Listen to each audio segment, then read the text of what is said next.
আমার রান্নাঘরের নতুন লুক কেমন হয়েছে সবাই জানাবেন। অনেকদিন স্বপ্ন ছিল এমন দুইটা র্যাক বানাবো, অবশেষে বানাই ফেললাম।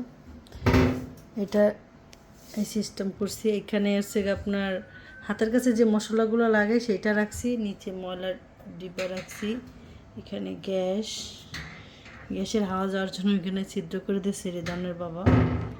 আর এইটা হচ্ছে এই আমার যত মশলা সব সেটিং করছি। একটা সংসার করতে গেলে কত কিছু লাগে, দেশে হোক দেশের বাইরে হোক, যে যেখানে মহিলারা যেখানে থাকবে মানে টুকিটাকি হান্ডি পাতিল অনেক কিছু হয়ে যায়। কিন্তু আমাদের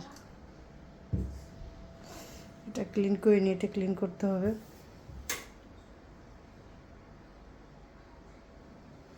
তো ওই যে আমার ছোটোখাটো স্বপ্নের কুড়ে ঘরের রান্নাঘর, এই যে ইনি সবসময় এখানে বসবে সবসময়। এটা হলো ফার্স্টে বানাই দিছি, কিন্তু এটা খোলা বানাই দিছে। এটা যদি কাঁচ দিয়ে বানাই দিতে ভালো লাগতো, কিন্তু ধুলাবালির দেশ তো, ধুলা পড়া ভরা যায়। এই যে একটু আগে পরিষ্কার করছি, তারপরে ধুলা আবার পড়ছে, পরিষ্কার একটু আগে করছি। এই যে আমার পুরোনো ফ্রিজ, রেদানের ব্যাপারে আমার একটা ফ্রিজ বানিয়ে দিতে দেয় না। এইখানটা রাখছি, এখানে ভাতটা তরকারি রান্না করে ধুবো, আর এখানে আর্জেন্ট যে থালাবাটিগুলো লাগে এখানে রাখছি। আমার জায়গা খালি থাকে না, এইখান থেকে সব নামাইছি, তারপরে এখানে ভরা। এখান থেকে সব নামাই ওইগুলো সেটিং করছি, তারপরে এখানে ভরা। মানে আমার জায়গায় হয় না। আমি যে দেখতেছি মহিলাদের যত জায়গা লাগে তত জায়গায়, মানে কি বলে, যত দেয় তত লাগে মহিলাদের। আমার সবটা আইটেমবুর করে ভরা, কোনো কিছু বাকি নেই।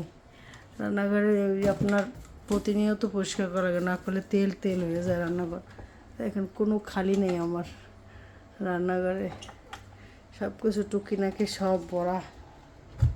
তো আমার রান্নাঘরটা কেমন, হয়তো বা বড় লোকদের মতো অতটা না, কিন্তু আমার কাছে ঠিক আছে। ফ্রিজটা চেঞ্জ করতে পারলে খুবই ভালো হতো, কিন্তু ফ্রিজটা নষ্টই হয় না, তো কী করে চেঞ্জ করবো?